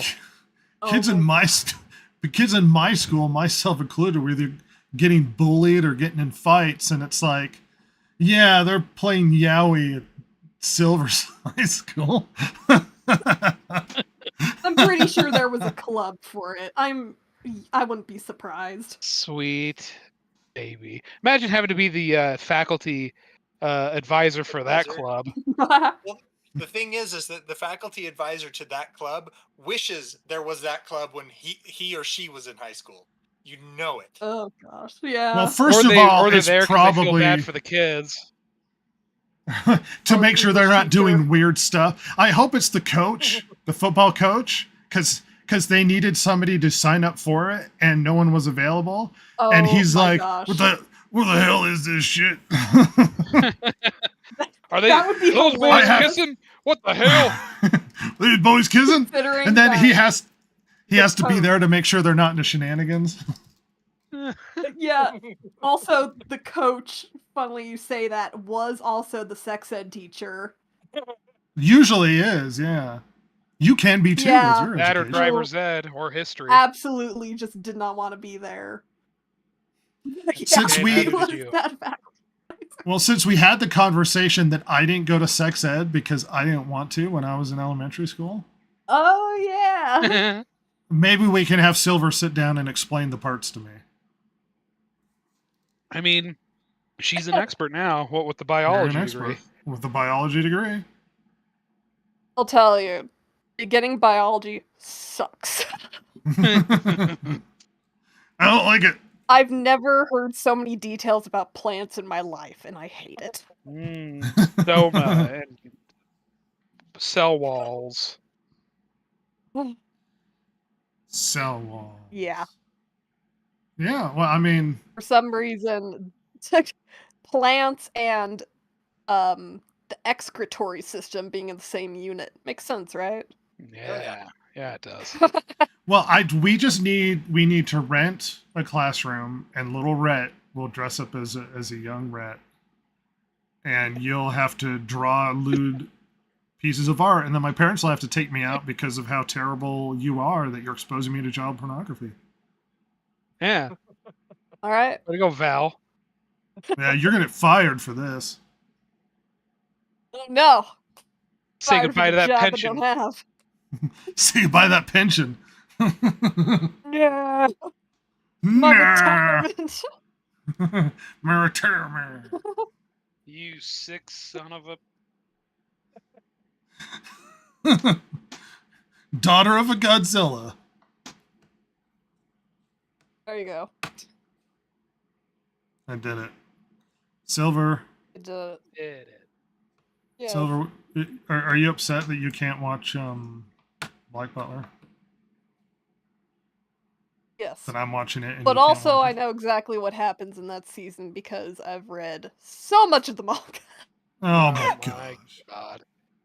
Way You past just- what they're at right now. So, Did you flip to the end because you can't stand that you don't know what's going to go on with Sebastian? Sebastian. oh, I know. what you're talking Yeah. about. He's so dreamy. There's like 3 more arcs after this one. Oh my God. They're way behind. I have to be honest, I haven't found a new good anime to watch. I've just been jumping through a bunch of just garbage on Crunchyroll. Rhett, try Legend of the Galactic Heroes. You'll like it. Is it on Crunchyroll? Check. It might be. I just have it on High Dive. You know what I'm sick of an anime? Just as an aside, the Demon King trope. That needs to go away. So many anime have some reference to a Demon King, or I'm the Demon King, or I'm going to become the Demon King, or I'm secretly the Demon. Shut up about the Demon King. Shut up about the Demon King. Hey, I have a. Can I talk about my recent foray into an anime streaming service? It's not Crunchyroll, but you know. No, do. Anime looks terrible now. What the hell happened to it? Why does everything look shit? Why does everything look? A lot of anime has a very samey look to it, like they all came through the same studio. Look, and I don't mean this in a derogatory way, but like it all looks it all looks like little girl anime from like 15 years ago. Like all the title screen, like the little thumbnails of it. Why do they all look like that? Even though it's about like a demon king or some horrible fantasy thing, like they all look like it's like a little girl anime from 15 years ago. What happened? It's bait. Fancy title, random exclamation mark at the end. About murder. I hate. Yeah. The titles now they go on for miles. Oh yeah, there's a semicolon somewhere in there. Which the first one to do that. Hey, quirky. That's different. Now they all do it. Now they all have stupid long names. I hate this. Well, you should go talk to John Anime. Mr. John Anime. Listen, Mr. Anime, I just write a letter to some random anime studio. Listen here, John Anime. To the country of Japan. Send it to their consulate.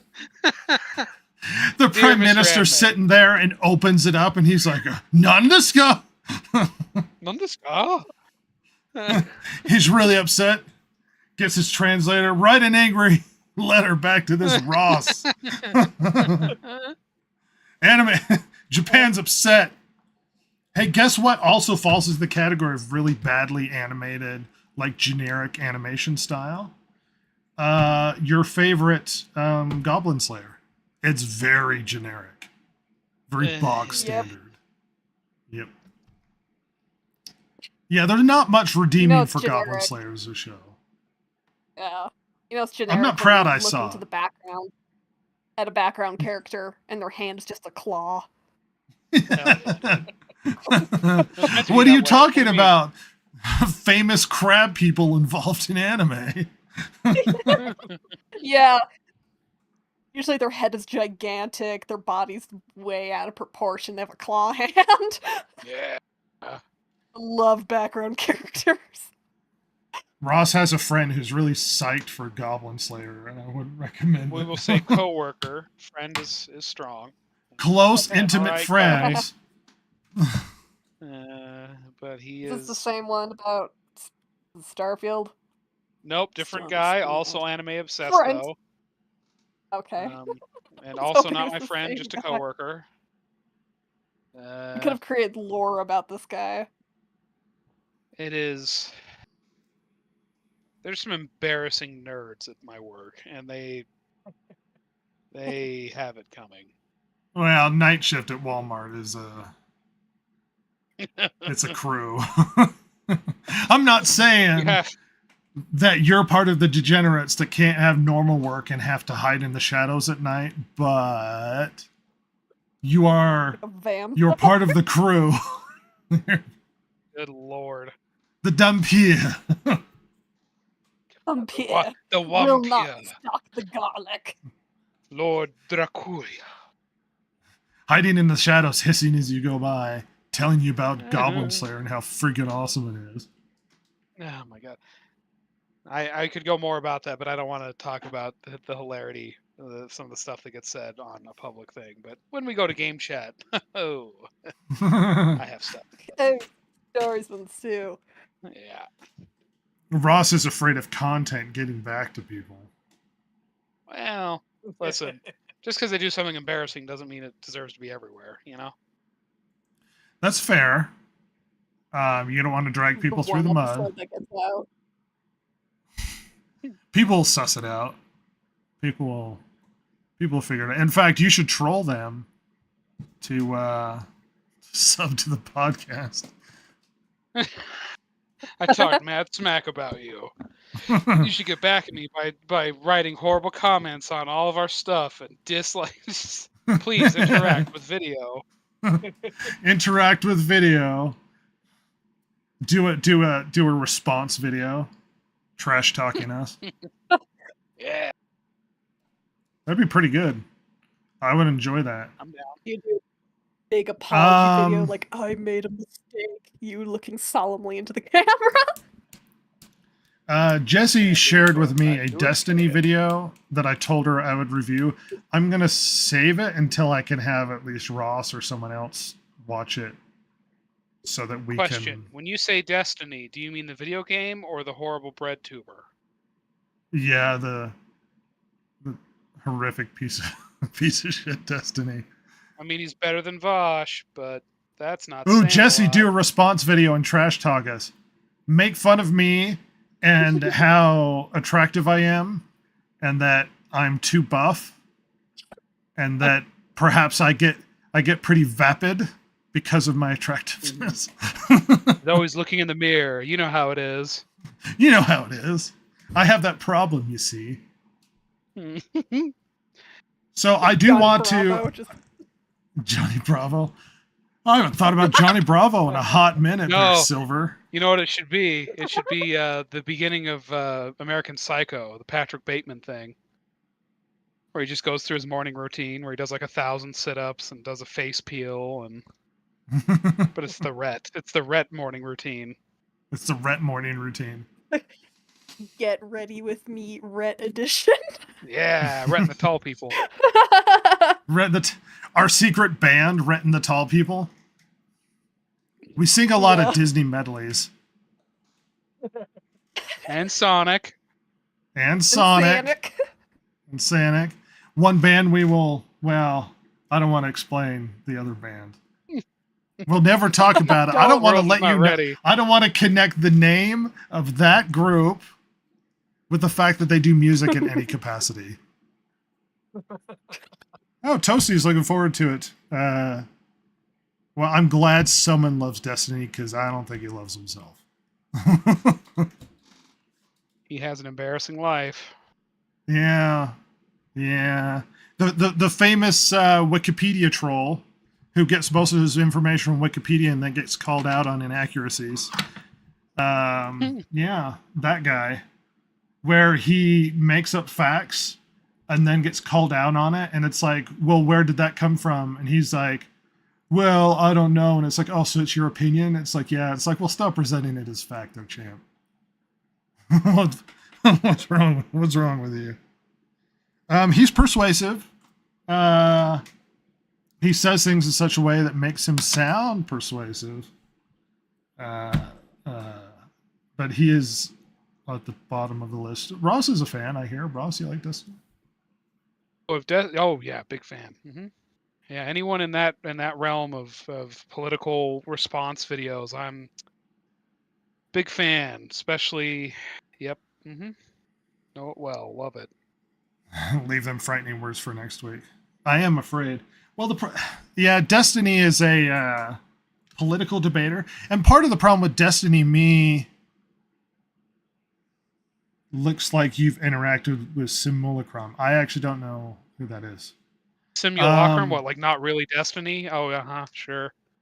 No, yeah, I know who Destiny is. The problem is he's a political commentator, and that's not really the purpose of this podcast. He made some comments about how, in his video, about how people don't really review content. They just say woke, and there's no depth to it.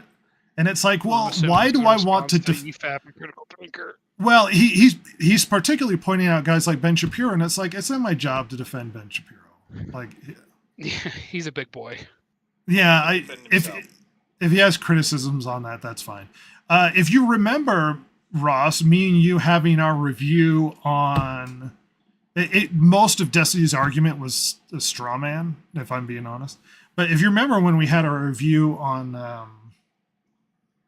freaking Fallout, most of our complaints were about the plot and the story and the content and the writing. Oh yeah, like vast we weren't majority. really going, this is bullshit. Yeah, because it's really, I mean, there's not much. You could point it out, I guess, the stuff that clearly a California writer put in, but it's very minimal. Like the issues it's with that not. show are not that at all. At No. all. Like the issues go much. That's not even an issue. The issues are the story and the plot and how some of the characters are presented, as far as the capability and such. Like that's all the issues. There are some terrible plot Pacing. holes. Pacing is an issue. Ugh. Yeah, that's the last thing I think of when I think of that Fallout show, is anything that could be considered woke. That's Yeah. Well, and I'm not a fan. Like, woke is one thing, so to speak, where it's like, oh, look, they're overly politicizing something, they're race swapping, they're doing a bunch of other stuff, and it's like, you know what? Yeah.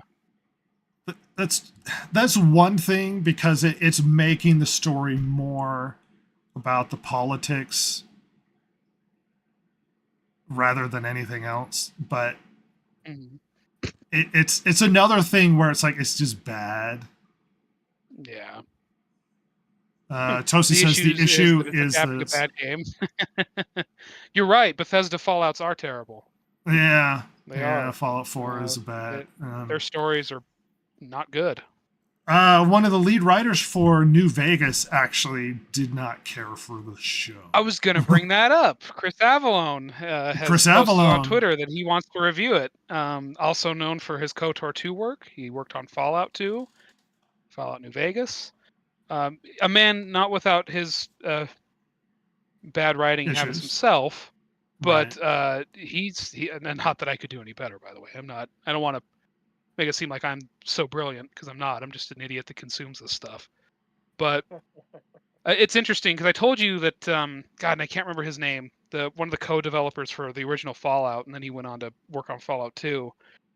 You know, he was totally okay with the show. He enjoyed it and he liked it, but he seems like a very nice, affable, agreeable sort of dude.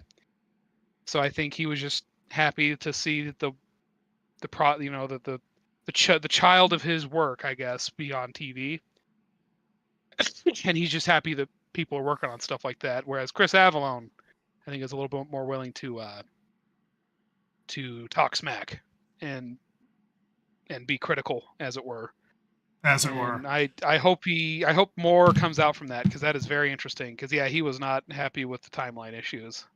No, as anyone with a functioning brain shouldn't be. You should not be okay with how they presented the timeline, because it makes no goddamn sense.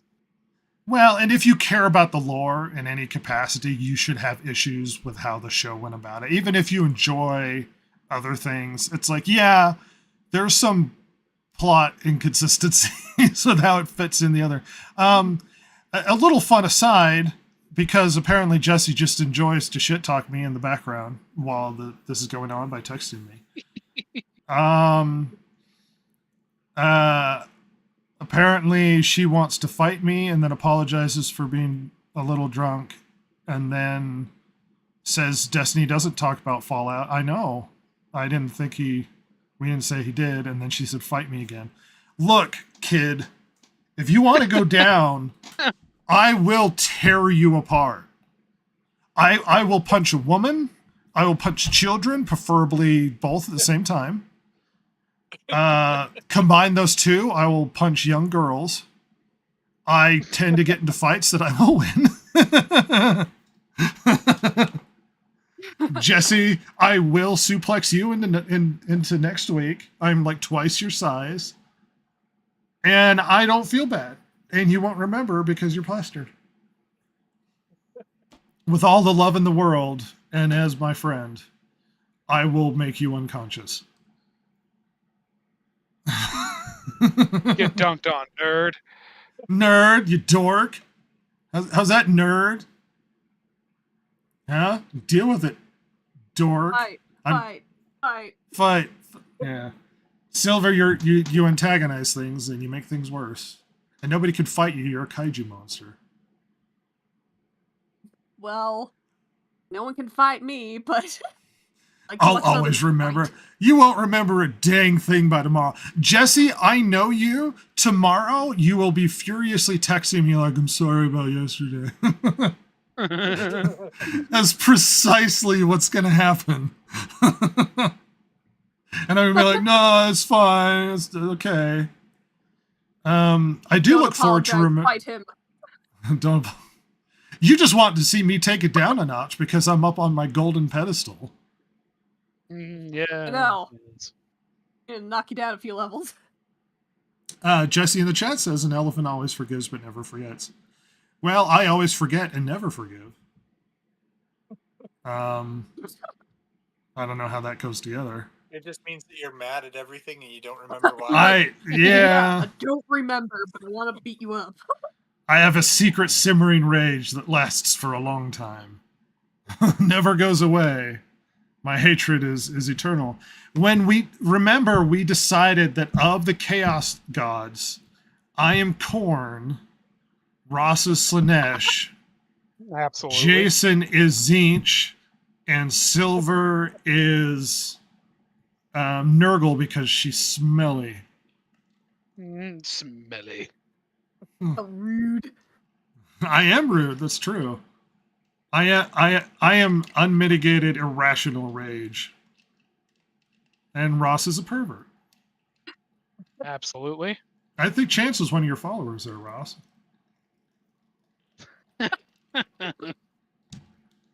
He's a fan of yours. Well, we can waste some time for another 15 minutes. Does anyone have anything going on so that I don't become the dominant part of this podcast as I always am, because I'm the most charming. Clearly, absolutely. Thank you. See, Ross knows how to encourage me. Jesse trash talking me in the background. You know rude. that I take things personal, and at night I cry about the things Jesse tells me. My pillow soaks up my tears. Man, you guys got really silent. This is now awkward.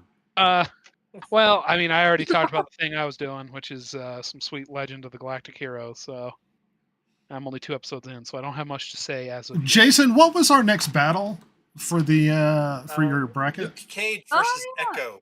You can pull that up if you want. I will Yes, cry, know Jesse. these Don't tell me two not to. heroes really well. Guess what, Jesse? I will cry if I want to. Luke Cage and Echo. This is the easiest fight. So did you send me? I did. I edited that one. It has the new. Oh, I didn't save it, so.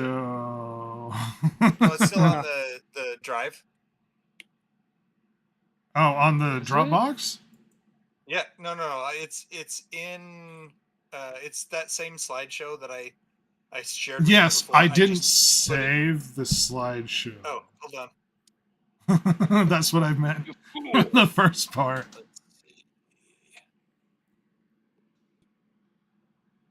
Oh, Jesse. Okay, I sent it over in the chat.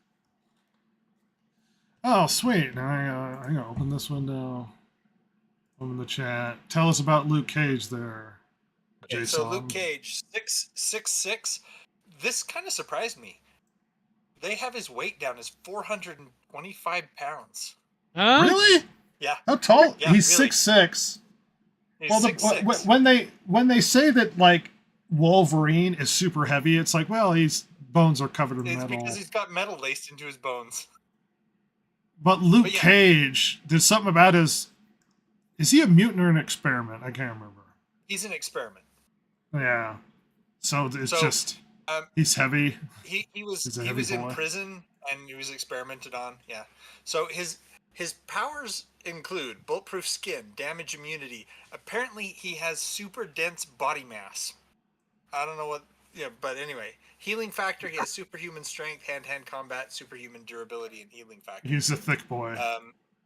Yeah, I meant to put this on. Oh, Jesse the trash last talking one in we the did. chat says, so does your mom. I assume you're talking about Jason's mom because my mother's wonderful.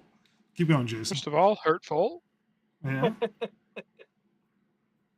So up against Luke Cage is Echo, Maya Lopez. She's 5'9". She's 125 pounds. She has photographic reflexes, superhuman physicality. Well, here's the question: is this the comic Echo, or is it the TV show Echo? Comic Echo. Okay, because the comic Echo, her powers are she sort of has Taskmaster's powers, where she can memorize and copy other people's like skills, sort of like martial arts and that sort of thing. As well. That's what I'm saying. Well. Hold on, Jason. I'm saying that is from the comics. The show, her powers come from her Native American ancestors. Because the person who wrote the show said that her ability to copy other people's powers was dumb. And so she has magical Native American powers where she calls upon her ancestors. So which is kind of more racist, honestly. Yeah. But whatever. Because she's Native American, she has to have mystical Native American powers. And apparently always hang a dream catcher in her bedroom. There are characters from the Marvel universe that is where their powers come from. But my Echo is not one of them. All right. So this is Comic Accurate, who I actually quite like Echo as a character. I have her first appearance in Daredevil in graphic novel form. In the graphic novel and when she was introduced in Daredevil, she was awesome. I haven't. She actually gives Daredevil quite a beating in that one. Yeah, he doesn't know how to deal with her at first. Oh, so just give you rough. She's basically got Taskmaster ability. She copies other people's skills and whatnot. She's not. She happens to be Native American. That is not her superpower. Her superpower isn't connection to nature or something. Her ability is copying stuff. She is hold on. She is deaf, and which was meant to be a contrast of Daredevil, who is blind. It meant to be sort of like a mirror sort of thing. She's also missing a leg. Well, that's in the show. The show. I want to say that might have happened later in the comics. I don't remember. In the show, she's missing a leg from a car accident. The thing is that apparently right now in the comics, she is the host to the Phoenix Force. Really? Yeah. Random side character. So, yeah. It's Luke Cage. No. Yeah, it is Luke Cage. Yeah, he wins the fight. The thing is her fighting skills are it's not gonna mean better than Luke Cage's, but they're not. When he's bulletproof, a tiny woman punching him is going to mean anything. Much like Jessie when she punches me. And he's literally bulletproof, and he is 6'6", thick, glorious black man, and he will destroy that Native American woman. Yes, he will. Race fight. Luke Cage is an awesome character. He's pretty much invulnerable. I'm a huge fan of Luke Cage. He's one of my more favorite characters. Yeah, she has no shot. This isn't even an argument. Much like last week where Quilt Man... With the shocker. Yeah. Luke Cage destroys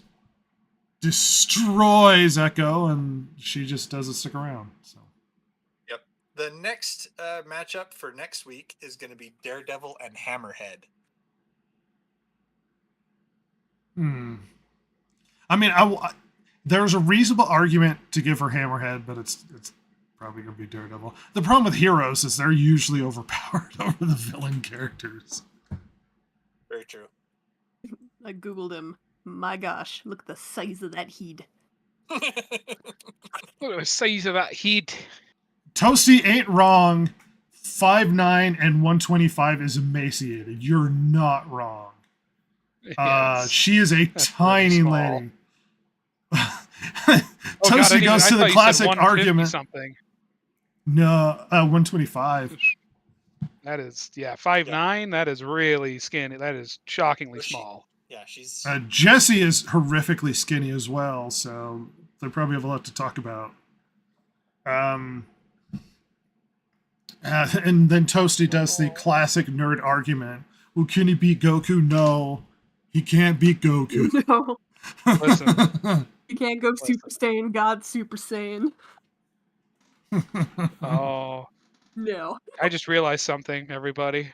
What's that? Oh no. And this is with my passing knowledge of Dragon Ball Z that I haven't watched since I was like 13 or 14. I think Dragon Ball Z might be an elaborate Yakub reference, just so you all know. Oh my gosh. Excuse me. Well, Yakub, as we all know, as we all learned in school, Yakub, the evil scientist Yakub, Yes, I remember. created the Cracker Race, the Caucasoid. The real race, history. From the apes that were living outside of the glorious settlements around like Timbuktu and places like that. Not Timbuktu. What's the other one? Yeah, it was that one. And he created them from those apes. Well, what are the Saiyans? They're weird ape people. They turned into my God. blonde-haired, blue-eyed super people, just like Yakub wanted. There you go. Dragon Ball Z, secretly Yakub propaganda. Here's our weekly Yakub discussion. So awesome. Oh, Lord. I know we discussed you having a conspiracy theory segment, and you said no, but this is it. Well, This is listen, maybe I'll dive into it again. What do you mean but- conspiracy theories? Conspiracy fact. Yeah, this is first of Sorry, all, this fact. is the truth. The real history. What was that other group? The real history. What were they? That secretly was the largest empire that spanned most of the world, but nobody knew about it for some reason. Oh my God! Yeah, what was that? They're teaching it in Russia, and they're like, "Well, why are they teaching it in Russia? Well, knowledge is power." And it's like, what the hell are you talking about? Oh, I'm gonna look it up. Conspiracy theory. But apparently, they're the most advanced civilization Tartarians. ever. The Tartarian? Is Tartarian that Empire. Oh, the Tartars! Oh my Yeah, gosh, the Tartary. Tartars!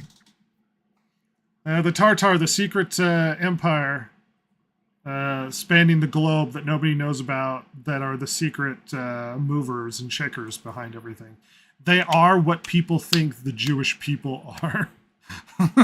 They do control the weather, and the Russians are teaching about the massive Tartar Empire as we speak, because knowledge is power. Jesse says, does he take naps at level 1 energy? Because so does Jesse. Look, if you're falling apart because you're a horrific drunk, you need to go to sleep, young lady. EP. This is your father talking. Be responsible.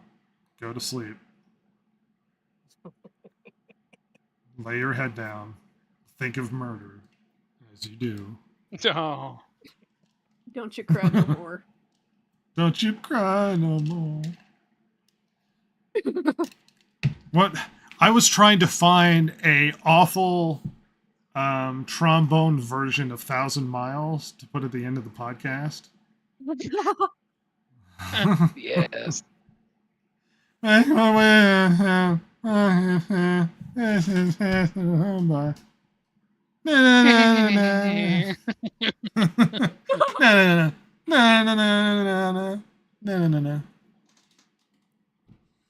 Oh my gosh. Yeah, Goku beats everybody, maybe not Superman. I don't know. You know what the problem with those debates is? It always comes down to who's your favorite is the one that you shill for. And Yeah. yeah, Goku's the guy, or Superman, or Saitama, or whoever. We've always tried to be pretty Reasonable in the debate. reasonable, yeah. Yeah. Yeah. We'll see who wins this ultimate bracket we've got going. I was going to do an intro, but I didn't do it. Because reasons. Thank you all. I feel I've got to know Jesse in a different way, and Toasty coming along with his hot takes. Jason, how are things going? Where to leave us with? Finished Trigun Stampede this week. I'm Oh, yeah, you not didn't like it, sure did that I you? like it. Yeah. And you're Trigun Man. You're a huge Trigun fan. The thing is that there were like I realize that they're not wanting to make it exactly the same as the one that came out in the 90s. I get that. But there are some changes that don't make sense. Like the fact that they decided to make instead of making the main female character a reporter, or not a reporter, she was an insurance. Basically, she was working for an insurance company, and they were coming in and they were saying Vash the Stampede is too dangerous, so we have to make sure that he doesn't cause any more damage. Well, they've decided to change her to a reporter for some reason, and she wasn't even investigating Vash the Stampede. It was just like, they ran into him at one point, and they're like, well, let's follow him around. So that's how she gets involved. Yeah, that sounds terrible. Ross? Oh, about... Whatever. Sorry. What's your last final passing comment? Glory to the Tartarian Empire, and... yeah, Dragon Ball Z is Yakub propaganda. There you go. Boom. Fascinating.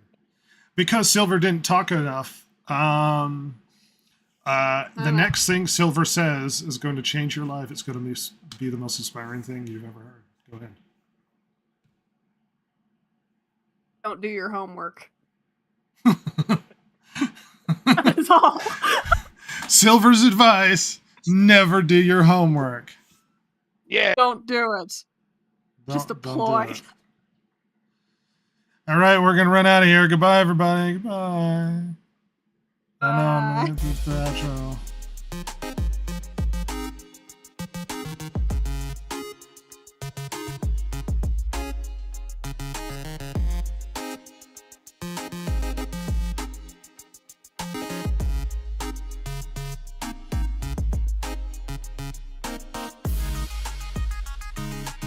If you like the show, follow Rhett, Jason, Ross, and Silver, the world's most lethally stupid internet personalities, on Twitter at DGPodcast or on Instagram at DistractedGamers.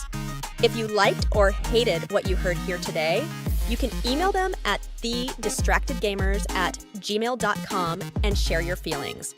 Not that Jason would care, since he hasn't any, of course. Oh my God, it's so juicy.